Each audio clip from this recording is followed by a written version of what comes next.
Hi friends, and welcome back to Gardening Suburbia. My name is Amanda and I am in Zone 6 here in Cincinnati, Ohio. I'm going to do a garden tour. This is going to be my first official garden tour ever.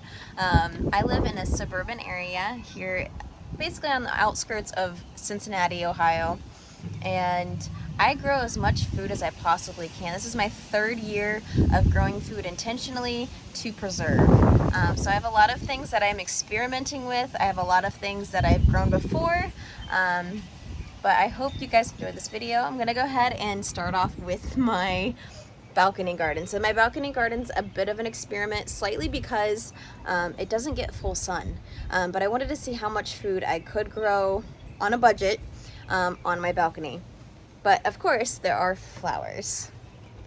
So first up is this hanging basket of mine that I have some nasturtiums that are just starting to bloom. These flowers are edible. They have a very tangy, horseradishy flavor. I have a couple different varieties of marigolds. I have, well, that one's kind of sad. It needs some water. But yeah, these guys are starting to put off their flowers. I can't wait to see the marigolds flowering.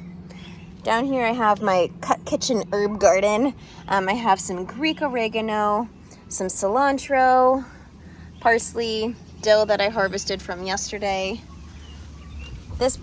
These two containers are some more of my marigolds. And then I put in some teddy bear sunflowers. So those are like a dwarf variety of sunflowers that only get 2 to 3 feet tall, but they're gonna be super pretty. This is a continuation of the herb garden and my dog.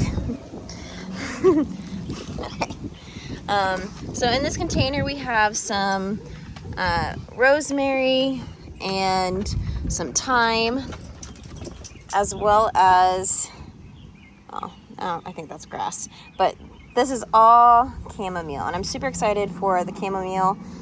Chamomile easily reseeds, so hopefully this whole thing will eventually be taken over by the chamomile, because I want chamomile tea, homegrown chamomile tea.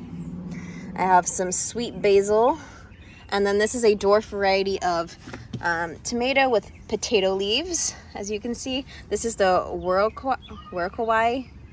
I'll put it on screen. It only gets 2 to 3 feet tall, and it produces, like, either, if I remember correctly, it's either plum or smaller beefsteak tomatoes that are kind of a yellowish orange color. So I'm excited to see this guy go. And then up here, again, experimenting. These are corn, and I'm getting a few that are just starting to poke up, and then a few that have been knocked down. I do have a ton of squirrels in my backyard, so some of them are gonna make it, some are not. In this container part, we have our Amish paste tomato.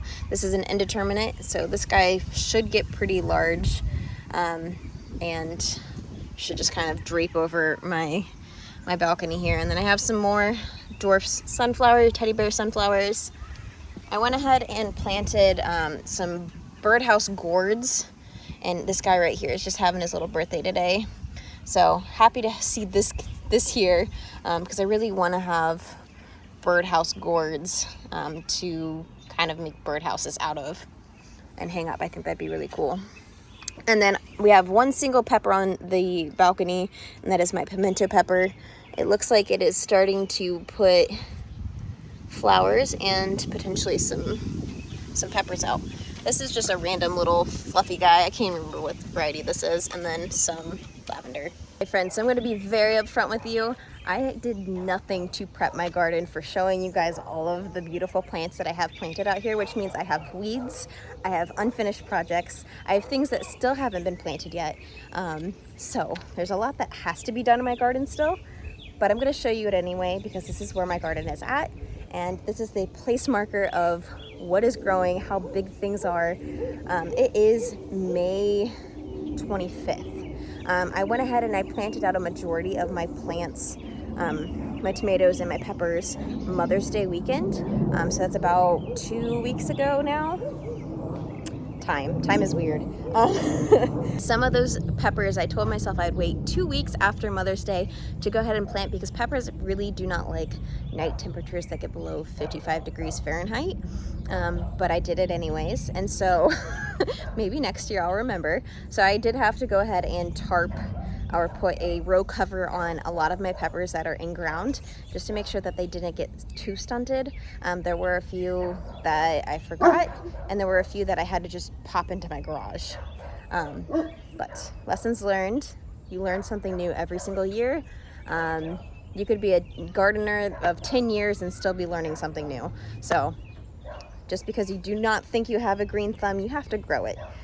Takes time, takes practice, just like anything else.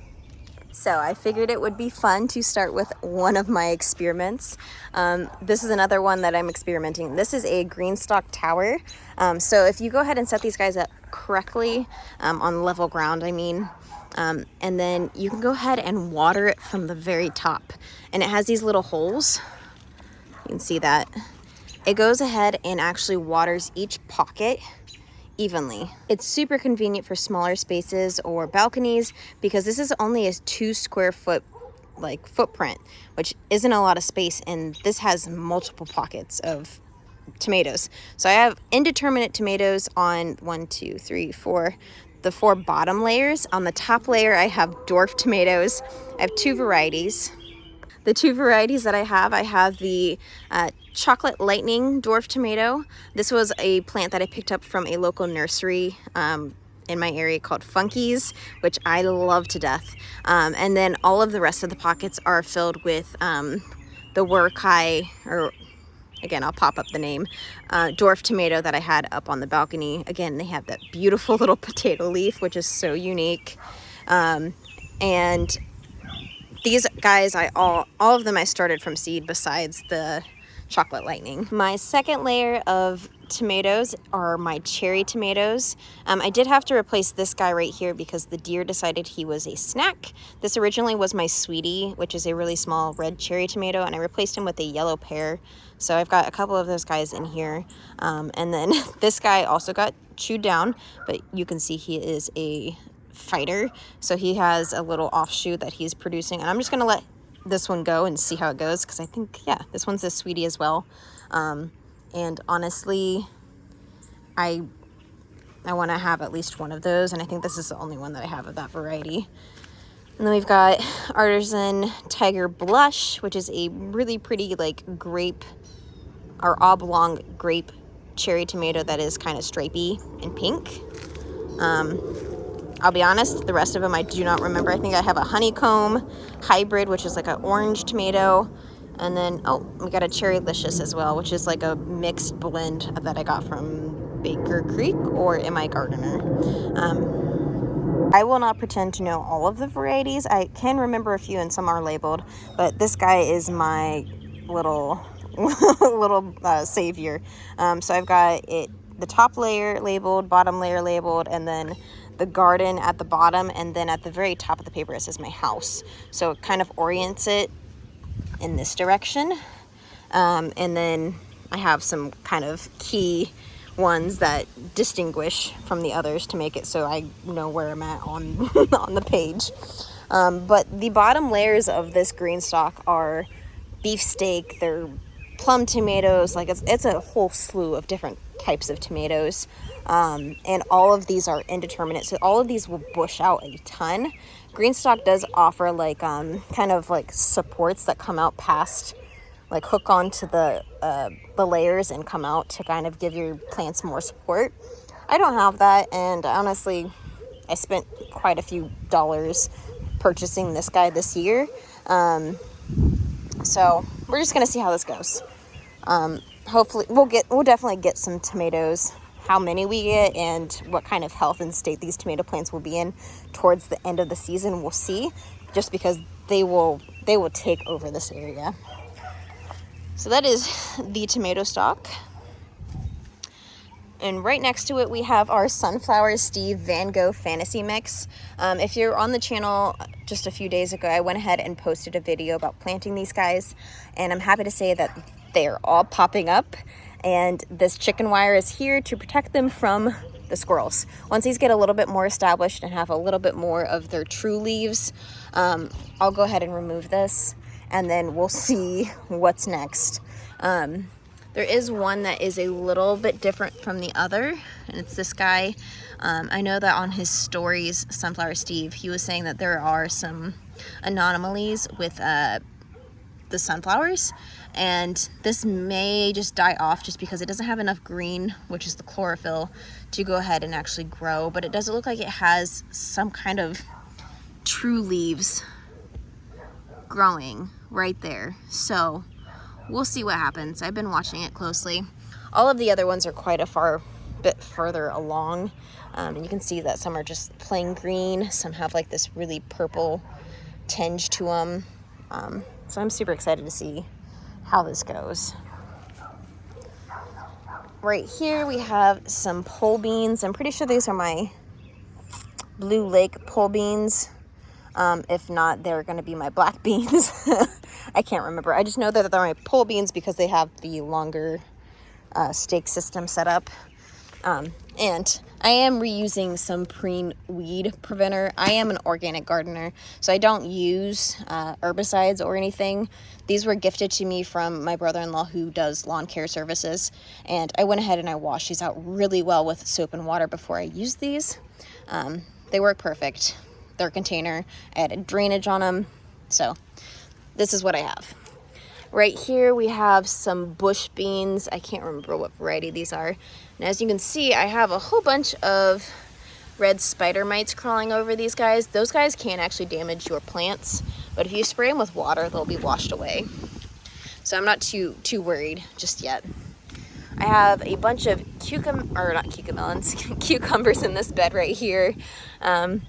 Honestly, don't remember what variety I planted here. I would think it's a bush cucumber, like a Space Master, but we'll see what happens. Over here on my little table, I have some savory winter. Yeah, savory winter. I've never grown this. I've never actually used this herb in any kind of cooking, but it smells good. So this kind of smells lemony. And a little peppery. It smells really good. I'm really excited to use it. I'll probably add it into like diced potatoes or into, infused oils are my favorite. It like knocks up olive oil to the next level. So that'd be fun to use that in there. I need to go ahead and actually start harvesting on this guy so he'll bush out more. All right, let us move on to the next Greenstalk. So I have 3 Greenstalks total. 2 are the leaf version, which is a shallower pocket, and 1 is a original, which is a taller pocket, more fit for tomatoes and peppers. So this Greenstalk is actually one that I've been meaning to fix because it's still sitting at a slant. I keep this is on my perpetual to-do list, and I keep meaning to go ahead and fix it, but it's a lot of work. It's filled with soil, it's filled with plants. It involves taking each layer off, and then I have to move it to find a more level space, and then I can go ahead and rebuild it and have it level. But having it unlevel means that the pockets get uneven watering. So this back half is lower than this front half. And so these plants are all getting adequate watering while these ones are not. It's kind of sparsely filled at the moment. I have some cilantro, some basils. This guy looks really sad. I'm probably going to be giving a lot of my things some amendments, fertilizers. I have some strawberries, which I had to go buy. It is setting off some runners, so I probably will wait till those guys can actually take root, and then I'll put these in pots. I've got sweet peas, which are flowering and coming in, and look how cute that thing is. It's so cute. And then a lot of bare. I've got some marigolds. These are my Climax mixed marigolds, which I went ahead and chopped to make bushier. Some more strawberries. Shasta daisies, another strawberry, dill, some little lettuces, cinnamon basil, which really does smell like cinnamon. I wonder if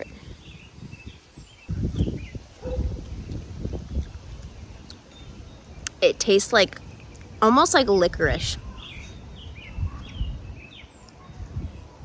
Interesting. Lettucey licorice.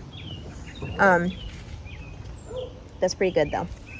And then down towards the bottom I have more sage. I have some more marigolds, and then a big bush of sweet peas. Yeah, I need to fill this guy out more with some herbs. I do have this pot that's completely empty. I'm going to put a tomato in here. I have some oregano that is perennial to my area, along with some beautiful weeds and grasses. He looks lovely. This is one of my 2 areas of carrots. I was out here yesterday thinning them just because they do need a little bit more space to grow roots. I tried actually replanting some of those ones that I took out, and they just look really sad. It was worth the try because I was going to just throw them on the ground or in the grass anyway. And then I have some really random overwintered reseeded lettuces in here that I'm just kind of leaving. I am super excited about this. This is my medicinal herb stock, as I've dubbed it. So I have a bunch of medicinal herbs in this. This is a trial. I've never grown medicinal herbs, let alone have I grown them in a Greenstalk. There are a few flowers and edible flowers in here, but just starting at the top, I have motherwort, some chamomile, which is bushing out a ton. This is echinacea, which I'm super excited. This is a purple and a white blend, so we'll see what we get. Some of those are kind of sad, but some of those are doing well. Echinacea takes about 2 years for it to really get established and to flower. So I started some last year. My dog knocked over the pot, so it died, sadly. But this year I started some from seed, and I got a couple that look really good. This is wild bergamot or bergamot. This smells fabulous. I really like this. More chamomile and a little more echinacea. Down here is, ooh, what are you? Skullcap? Is that skullcap? I don't remember. One second. So again, I have my medicinal herb stock labeled because I knew I was going to forget. So this is wood betony. I have some catnip because I do have cats upstairs. And then, of course, I've got a bunch of mulberries. So this tree above me is all mulberries. And they just drop and then reseed everywhere. So I got mulberries splashed on my catnip. This is the yellow toothache plant, which if you take the flower off, once it's bloomed, and chew on it, it will numb a good portion of your mouth, or all of your mouth. This is stevia candy, which is looking pretty sad. I have a lot of squirrels that do a lot of damage, and they really like digging in my pots, especially the Greenstalks. As you can see, this one's like dug out. So stevia candy, this is a really good replacement sweetener. This is calendula, which is I'm excited about because I'm going to make some hand salves out of. My hands get beat up during the winter. What is this guy? Skullcap. This one's skullcap. So this one's skullcap. And then we've got more toothache plant, hyssop, which you can see that the squirrels tried digging that one out. I'm glad it's pulling through. I reseeded this. I tried starting Sweet Annie or Wormwood inside, and I had no luck. It was like a little itty bitty plant, and then it just died. So I just seeded 2 pockets with Sweet Annie, and right now I have a single little sprout. This is more nasturtium, which it's such a fun little plant. And then we have some El Campane, more hyssop, another El Campane, Nasturtium, getting ready to flower. Hyssop, motherwort, another skullcap. Ooh, St. John's wort. I bought this as a start from Funky's as well. El Campagne. This is where I seeded more Sweet Annie, and this one hasn't germinated yet. Another catnip. Yeah, another catnip. Wood betony. This is hoary hound, so you can actually make candy out of this. Not exactly sure how to do that, but that's what I've read. And that's the medicinal herb stock. So if we continue on to my pots, I have some random tomatoes. So this is an artisan tiger blush tomato. Again, it's an oblong cherry tomato. I've got a lettuce that reseeded from last season. I believe this is more echinacea. And then this is actually a chamomile plant, and he is currently covered in all of these lovely little black guys. So I don't know what those are. I'm just gonna leave it. It's attacking the chamomile. It's not attacking my tomato plant or all of my other tomato plants. So I'll let the chamomile take this one because I have plenty of chamomile planted everywhere else. So these are some Johnny Jump Up violas that I started from seed this year, and I'm super excited about this. I'm definitely going to be doing more little filler flowers from seed. And then we have our mushroom basket. This is a really beautiful big red fluted tomato. Cherokee purple pole tomato, really dark purple, very pretty. And then a giant crimson. So this one I actually only got 5 seeds for because this variety had been extinct or thought to be extinct for like over 100 years or something. And they had found a pack of seeds, and goes 2 seeds. They got 1 plant to germinate, and from that plant they were able to save seeds from all of those tomatoes. And I was able to get a pack of this. So I'm gonna go ahead and see how it does. If it does well, I'm gonna be saving seeds from it and replanting it next season. Which means I'm gonna have to tie those blossoms off before they really open, and put organza bags on them so that they're not cross-pollinated with other varieties. This is my 2nd year of trying to grow celery, another sad attempt. It looks really good and green, but I've never been able to get them past this size. And it's probably just because it's too hot when I put them out, but I really wanted celery, but that's okay. I do have some volunteer potatoes.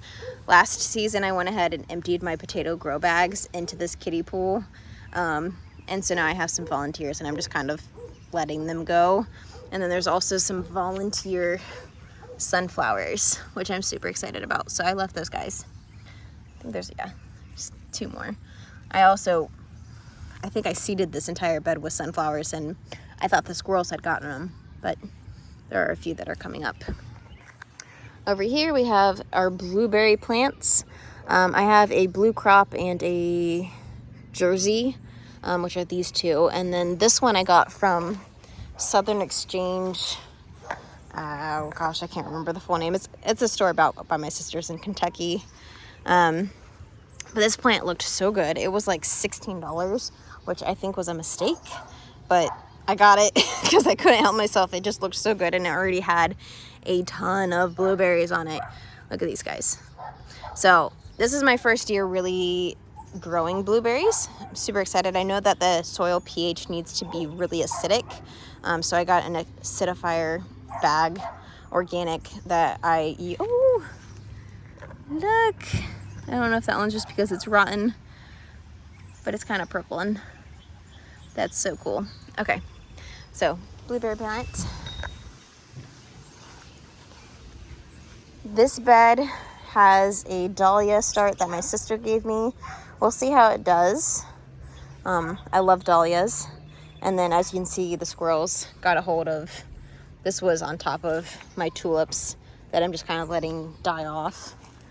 I have some more Shasta daisies, some little random sunflowers that I popped in here, which honestly look kind of bizarre. Got a crinkle to them. The soil also does not look great. And then over here we have some gazanias, which is like a really pretty flower. My in-ground bed, I have some raspberry bushes. Again, the deer just gnawed these guys so much. I'm hoping that they'll be able to take off and really get bigger. They've definitely put out a bunch more pups or side shoots, so we'll see what we get this year. Last year I got a handful of raspberries. This year I'm hoping for a little more. And then we have our potato bed growing strong as heck. We've got a few that are starting to put some flowers out. So we have some flowers on a few of these guys. Some up there. And they're getting really tall. I wish I had more mulch because I'm pretty sure these are an indeterminate variety of potatoes. And if you add more mulch, which I tried, I found some stuff random in my yard and threw it on here. But the more mulch and space you put onto it, or soil, the more potatoes you can get. But this is a much larger bed of potatoes than I've ever grown. It goes all the way down there. So we'll see what we get. I think it's going to be better than previous years where I grew in grow bags. But I'm excited with this. I did go ahead and chop down some of my... So if we come into the biggest part of my garden is my fabric raised beds. And I have 3 in-ground beds and 1 box bed that I built not a few years ago, last year, for my garlic. So I'll actually show you my garlic first. So we come down the stairs, and this is my garlic bed. These guys look so good. I do have it fenced off because when I planted these originally, I didn't want the bulbs to be dug up by the squirrels, or the cloves to be dug up by the squirrels, because they would have done that. So I'm slowly getting to the point where this is going to need to come down so I can actually harvest. I think I'm going to go ahead and do some starts of corn. I've never started corn inside. It says you could do for 2 weeks, 2-week starts. My garlic just started putting off scapes, which means it's going to be just a matter of time before these guys decide to be finished. And I think I'm going to go ahead and fill the rest of this bed with corn, because I love corn and I think it would be awesome. I already seeded this area with corn, some beans, as well as squash, because I'm going to go ahead and also do a 3 sisters method. You do corn for a tall element, pole beans, the beans will then crawl or climb up the corn, and then the squash on the bottom is supposed to give a barrier, like mulching of sorts, to protect the soil. So I thought that would be really fun. I do have a lavender plant here in the corner.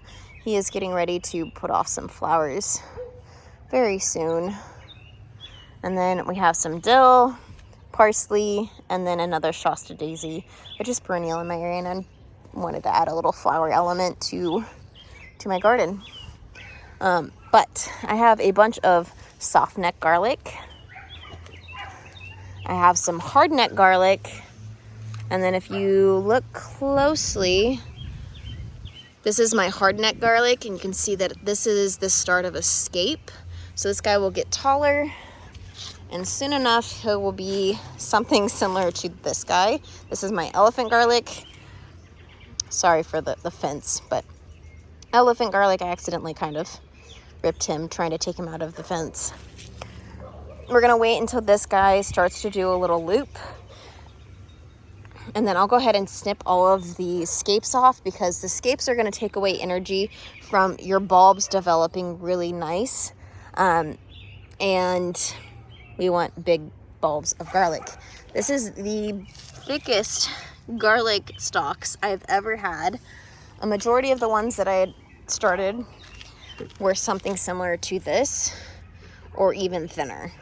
So even this guy is good. Like, a lot of these look really good. I probably need to do a good nitrogen feeding on these guys. They are heavy nitrogen feeders, but we're getting there. Garlic is soon. June and July is when garlic is to become a thing, and we're getting ready to go into June. These pots, a lot of them have just weeds. This one is my little snacking pepper. It's my shishito peppers. They're super delicious. Which the squirrels killed that one.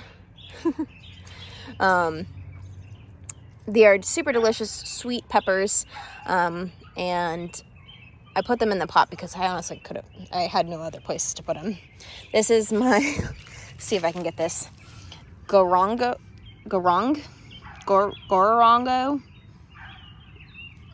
I'll put it on the screen. This is a super spicy pepper, which my sister gifted to me, and I have him in the pot. He's doing great. We'll see what kind of peppers he produces because I honestly have no idea. I do have 2 Chicago Hardy figs, and this guy has put off a ton of growth. Early in their season, I saw little green aphids on him. I went ahead and handpicked those all off, and I haven't seen anything else so far. I really hope I get some figs this year. I do have them in pots, simply because I live at a rental property and I don't really want to plant these in the ground because I would like to take them with me to my forever home. So for now they're in the pots. I do fertilize them in the spring, and yeah. So this guy looks great. I thought I killed this one until it started putting off little leaves, which I'm super excited about. I'm gonna go ahead next season, or at the end of this season, mulch these a lot more than I did this last season, just because I really don't want them to die. I can go ahead and actually take cuttings and try to root them and have more, but this is where I'm at. Coming up the stairs, I have Shasta Daisy. I have my pepper experiment with my Death Spiral, which is the spiciest pepper in my garden. It has a Scoville rating of 1.3 million. The hottest pepper is the Carolina Reaper, and that one has a 1.4 million to I think a 2 million Scoville rating. So this guy is not far behind. The plan is to use this for pepper powder flakes that I can then go ahead and sprinkle on plants that I want the squirrels to stay away from. There was a review online for this particular pepper, I think it was Baker Creek, that called this, or someone had made pepper powder flakes out of it, and they deemed that powder flake the dust of death. And this being the Death Spiral pepper, I thought that was really fitting. So that is what I'm going to be using them for. I have my Tabasco pepper plant here. He's looking a little yellow, so I'm going to have to add some nitrogen to him just so that he pops up. The new growth is a little bit greener, but he needs a refresh. I have some lemon citronella, and it is blooming so pretty. So I'm super excited about, or geranium. Not bad. Yeah, lemon scented geranium. But this guy is super pretty, and it smells very lemony. This is my tea bed of limoncello and mandarina lemon balm. So these guys smell so good and would be so delicious made into a tea. So I went ahead and dedicated the entire pot to these 2 varieties. This is filled out a ton. So when I originally put these guys in this pot, there was just like 6 starts, puny little starts. Anything that is in the mint family will take over your garden if you're not careful. So I have yet to plant any mint varieties in ground just because I don't want them to take over all of my other plants. So I've got these guys in here, and they smell so good. If we follow along my path, we go to my pepper bed. So this is the bed that gets the most sunlight in my garden. Just because it is further off in my yard, it gets a good amount of sunlight. So I decided to use this as my pepper bed. I started so many peppers this year that I needed an entire bed for them. Last season I grew them in pots. They didn't do great, so I wanted to do it in bed. That Tabasco pepper was actually planted right there. I didn't mention, this is an overwintered pepper plant, so this is its second year of life. Pepper plants are actually perennial in some regions where it stays warm in the winter. However, in my area, zone 6, it gets pretty cold. We have had some really cold winters that get down into the negatives. Most of the time it's like low 10s, 20s, but it can get really cold, and those pepper plants do not last. So I tried overwintering my Tabasco pepper plant because I wanted to get a really good harvest of Tabasco peppers this season. Last season it was coming up on the October, and I was waiting for these peppers to go ahead and finish ripening. So I figured if I gave them a head start with a really big lush green growth, I would be able to get a harvest sooner rather than later. Being as it needs a fertilize, I may be at the same point as I was last season, but that's his life. You get behind on one thing, you're experimenting with all of the new plants. It happens, it's okay. So my pepper bed is huge. I have them planted about a foot apart in some areas, some a little further. Pepper plants can be anywhere from a foot to 24 inches apart. It just kind of depends on what kind of spacing you have. The more space that the plants have, the bigger they're going to get. Although pepper plants do like to hold hands. So that Tabasco pepper plant is actually 2 plants in 1 pot. That's how they were planted in my ground last season. And I have a few varieties in here. I think there's one plant in here that has 2. Yeah, and that's my emerald green or emerald giant bell pepper. Has 2 plants. Oh, there's another one. There's a couple that have 2 planted right next to each other. Let me show you my pepper plants. Again, I have all of my plants labeled. And I kind of have them set up in a way where they're grouped together when they're like plants. Some are kind of a little weird, but that's okay. I'm going to start actually over here. So I have a bunch of carrots. These guys are getting pretty big. It'll be time here soon to harvest those. I think this was actually an overwintered carrot, and it looks like it's going to be going to seed soon. You can see how the layers of the stalk are growing up. You can kind of tell when things are going to seed, like this parsley overwintered. He's going to seed. He looks like, what is it, Anne's lace, kind of, in that pattern. I see if I can find a picture of that. But I wanted to see what this looked like when it went to seed, just because I think it would be really pretty, plus the pollinators will like it. I do have just some random asparagus in here too. So take it as it is. The garden is crazy and does what it wants. There's also a overwintered onion that decided it was going to grow there. So that is what it is. So starting on this side, I have some cayenne slim long peppers. These are really spicy peppers.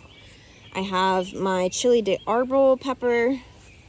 I have some ancho grande or poblano peppers in here. And then next to my onion, I have my Jalafuego jalapeno pepper, which is like a 4-inch long jalapeno pepper, which I'm super excited about. It's going to be great for stuffing as well as cowboy candy or cowgirl candy, depending on which one you like the best. And then more chili de arbos, which my sister was super excited about. That's a really common pepper that they use in Mexican cuisine, at least in her family. And so I'm excited to get some recipes from her for those. And then one that I'm super excited about are my Sugar Rush peach peppers. Wonder if this guy's a Sugar Rush peach. Yeah. So we got 3 Sugar Rush peach peppers, which are actually starting to put peppers off. So this plant, or pepper in particular, I'm going to be using in a peach jam. I think Sugar Rush peach pepper jam would be delicious. I love peach habanero jam. I wonder what the spiciness level will be like.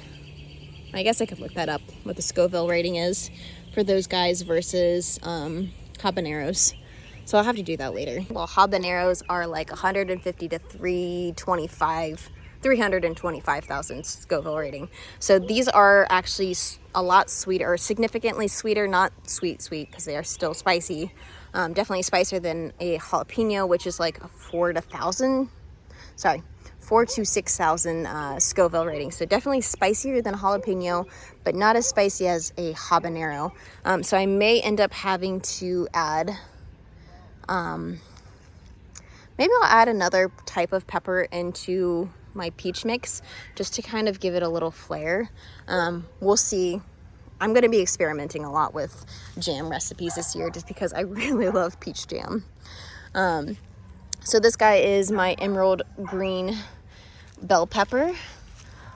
We have the Cal Wonder, which is like a yellow orange bell pepper. And then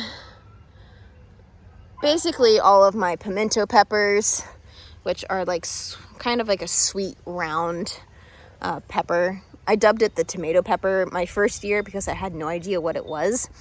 And then I did some research and found out it was a pimento pepper. It was really delicious. Super sweet though. And then last but not least, I have my datil peppers. Those guys are super spicy, or they're very spicy. Not as spicy as the Death Spiral, but still very spicy. And we have some more wild bergamot, another lettuce that reseeded, and he looks good. I'm probably going to be harvesting that for lunch here in the next few days. This little pot has some oregano that reseeded. There was some catnip in here. It doesn't look like it survived. This little pot is some yarrow I bought a couple years ago. Ortel's rose. So it has a really pink, pretty blossom. And it looks like they're getting ready to put off blossoms. So I'm super excited about that. So this bed is my in-ground tomato bed. I have a wall trellis that I'm going to be using to train pretty much all of those back rows of tomatoes on. I'm waiting for them to get a little bit taller so that they can actually reach.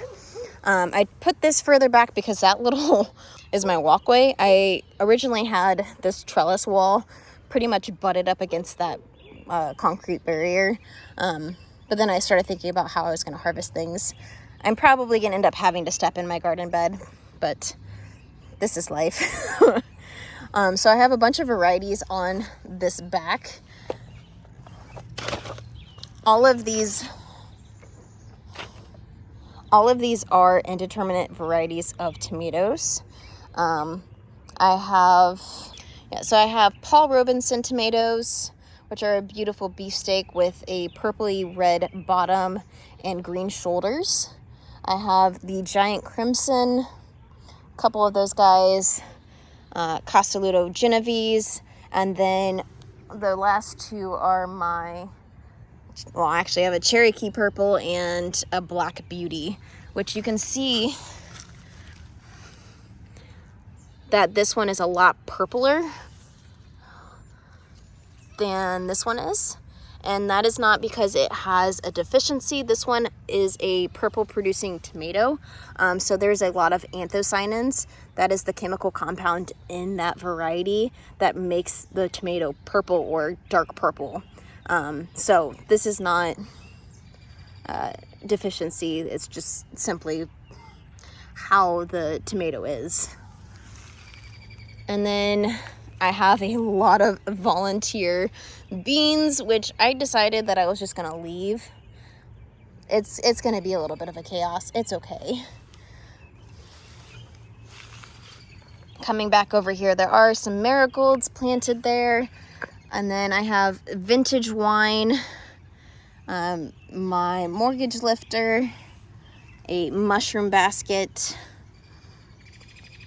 Dr. Wychee's yellow, and then a gladiator hybrid, which is a really big, kind of like a plum tomato.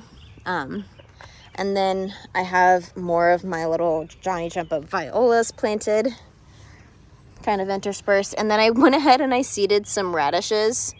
Those might be my beets, actually.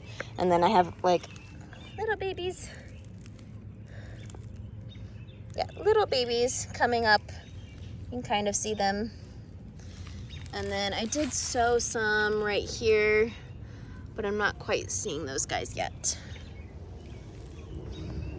So that is my tomato bed. This front row of tomatoes are just going to grow into the walkway and be crazy. Over here, we have another giant nasturtium, which is starting to do this weird thing. So I don't know. It's got to be leaf curl. So I wonder what deficiency it is lacking. But we have our pineapple cherry, or pineapple ground cherries. We've got 4 of those guys, and they are starting to put off little ground cherries. You don't harvest these until they actually fall on the ground, hence the name of pineapple ground cherries. So I'm super excited to have these guys. This one, we have vintage wine. I think I have 2 of those guys. And then Dr. Wychee's yellow, some basil, a random plant filled with weeds, my Colorado yarrow, which smells so good. And then we have another Cherokee pole purple, tomatillos, which are also starting to put off a bunch of flowers, and hopefully some tomatillos. It did have edema, which is basically caused, so this isn't like anything too serious. When I started these plants inside, they were getting too much water.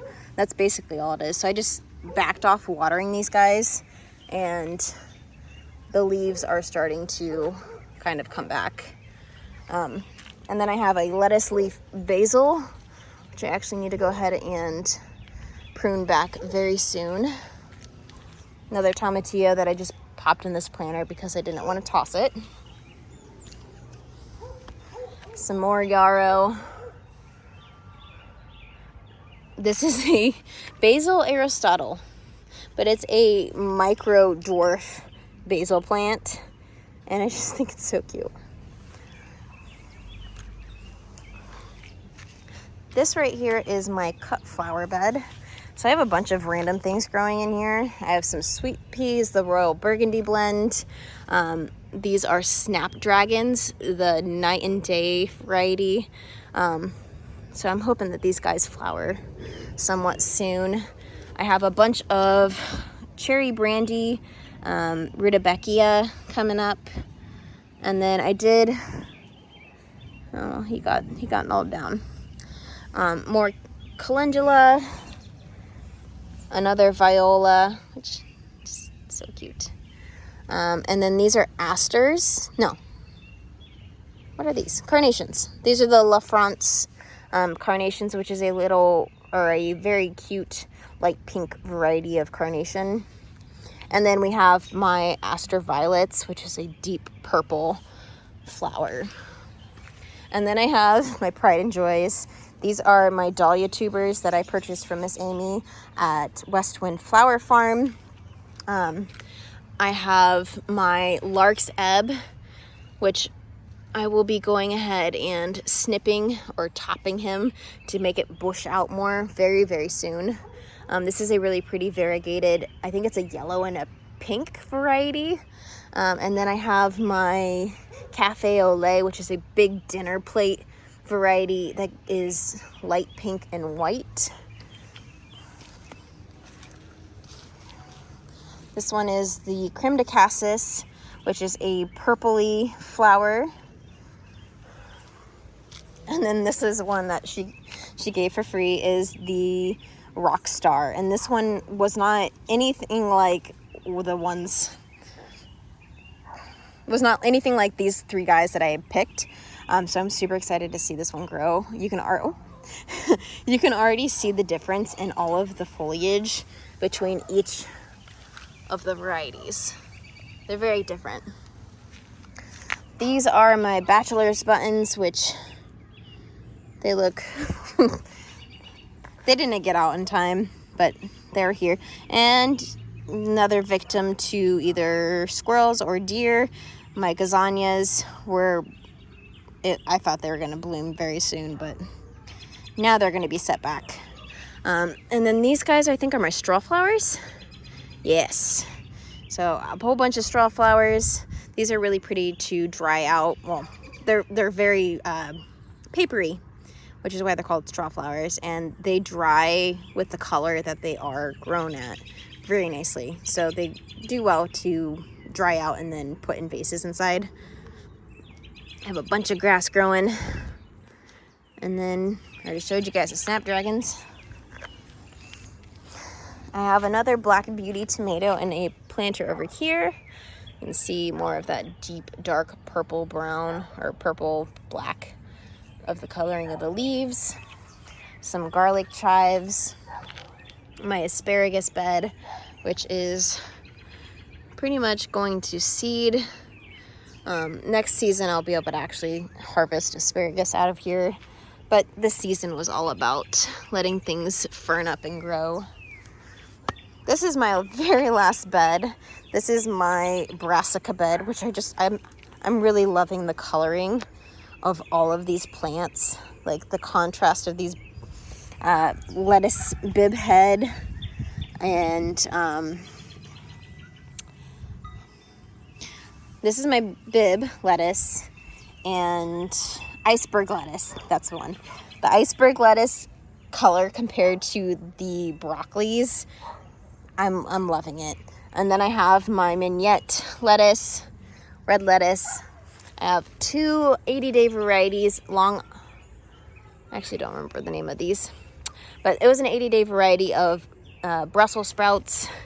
They're kind of starting to form little heads on them, so hopefully I actually get Brussels sprouts this year. I have onions intermingling everywhere within this bed. I have the DeChico broccoli, a Sun King variety, and then these two are my Romanesco broccoli, which on some websites they call them Romanesco cauliflower because that's kind of what they look like, but whatever. And then we have some spinach, and then another Shasta daisy, some gobo burdock right there, which is another medicinal herb, but that is a root herb, so I planted him separately. Last but not least are my market more cabbages. So these are a tiny variety of cabbage. I have two of them, and they're producing so well. I'm so happy. They are getting ready to start forming heads, and I'm super excited about it. There's a couple herbs interspersed in here, but for the majority, that is my garden. That is pretty much everything that I'm growing. There is one more thing that I want to do to kind of end this garden tour. I was gifted a sign from my sister on my birthday last year that I've been kind of waiting to put up. I wasn't quite sure where I wanted to place it in my garden. And I think in this arched trellis would be really pretty. So the sign that I got was this beautiful "Welcome to Gardening Suburbia," and I think it would be really fitting to have it just like hanging from the top of this trellis. So let me go ahead and put this up.